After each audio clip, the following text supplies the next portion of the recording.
Je m'appelle Étienne Huette, j'habite à Prampaille dans le nord-est Mayenne. Je viens d'avoir 18 ans, donc là je finis le bac cette année. C'est un bac CGEA, donc conduite et gestion d'une exploitation agricole. Dans 10 ans, je me vois installé avec mon frère et mes parents. Mon frère qui a fini école, donc nous s'installer tous les deux et regrouper deux fermes ensemble. On partirait que sur du lait, vraiment que du lait. Parce qu'on est passionné par les animaux, on aime bien ça. Depuis tout petit, j'ai toujours voulu faire. Mes parents étaient issus du milieu agricole aussi, donc moi, c'est de génération en génération, ça a toujours été une motivation. En hobby, je fais du foot, hum, je vais à la chasse un peu. Je chasse le sanglier et puis le lièvre et la bécasse un petit peu. Après, c'est pas forcément de tuer qui me. J'aime pas tuer, moi j'aime plus voir chasser des chiens et je trouve que c'est plus beau. Tuer, ça me dit rien.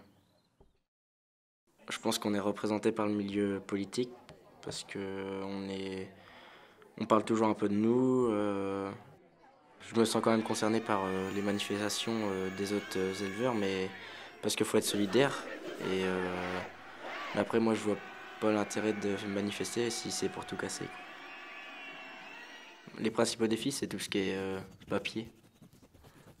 papiers environnementaux, comptabilité. Maintenant, il y en a de plus en plus. Réforme, la PAC, tout ça, il y a de plus en plus de dossiers à remplir par rapport à avant.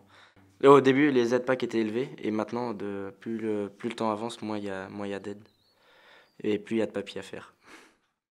Je me placerai moi dans le milieu politique, soit à la droite, soit dans le centre, mais aucune des deux extrêmes toujours. Ils vont trop loin dans leur façon de faire. Ouais, l'Union européenne, c'est une force parce que après je reviens au milieu agricole, mais c'est sans l'exportation, l'importation, c'est beaucoup. L'Union européenne, c'est beaucoup de ça, donc sans ça, on serait pas bien financièrement, quoi. Au début, je savais pour qui voter, et maintenant, j'ai une petite idée, mais qui n'était pas celle du départ, quoi. Au début, c'était François Fillon, et maintenant, c'est plus Emmanuel Macron, parce que c'est c'est celui-là qui est le plus correct. Et avant, François Fillon je trouvais que son programme était bien, mais vu ce qu'il a fait, c'est pas trop. Un bon président, pour moi, c'est une personne exemplaire, qui est calme, qui voyage et qui est pour l'Union européenne.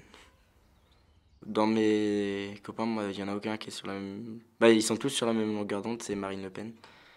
Beaucoup. Je pense qu'ils en ont marre. Mais après, c'est pas forcément une bonne solution parce que la sortie de l'Union européenne. Tous les présidents, je pense qu'ils font des excès pas par rapport à l'argent. Ils n'ont pas la même vue que nous, quoi. Ils abusent aussi, je pense, tous de leur place et on serait à leur place, on ferait peut-être la même chose, on sait pas. Patrick Bruel, il pourrait donner des bons conseils au président parce que c'est une personne calme et rien qu'à l'entendre parler, il a du recul. Je t'aime. Il sait manier l'argent. Quand on joue au poker et qu'on arrive bien à jouer au poker, généralement c'est que on a le sens des affaires, quoi. Et il travaille beaucoup dans les restaurants du cœur et ça c'est une chose qui est bien.